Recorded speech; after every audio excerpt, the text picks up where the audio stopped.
لیکن تاریخ اسلام میں ہم کہا کرتے ہیں کہ تاریخ اسلام میں جو بدترین گھپلے ہوئے، فراڈ ہوئے اس امت کے ساتھ، ان میں سے ایک بدترین فراڈ یہ ہے کہ ہماری دینی تربیت اس طرح کی جاتی ہے کہ قرآن ہماری زندگیوں میں اس کا مطالعہ، اس سے دین کو سمجھنا، یہ ہماری زندگیوں میں، حتیٰ متدین افراد کی زندگیوں میں یہ شامل نہیں ہوتا۔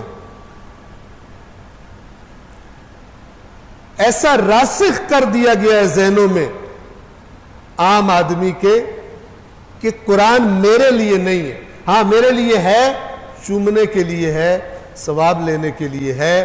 تعویذ بنانے کے لیے ہے، استخارہ کرنے کے لیے ہے، نیچے سے گزرنے کے لیے ہے، وغیرہ وغیرہ کے لیے ہے۔ صرف ایک چیز کو ہم سے لے لیا گیا، اور وہ وہی چیز تھی جس کے لیے اللہ نے قرآن کو نازل فرمایا تھا، اور وہ ہدایت ہے۔ اس سے بڑی کم عقلی آپ مثال لے کر آئیں،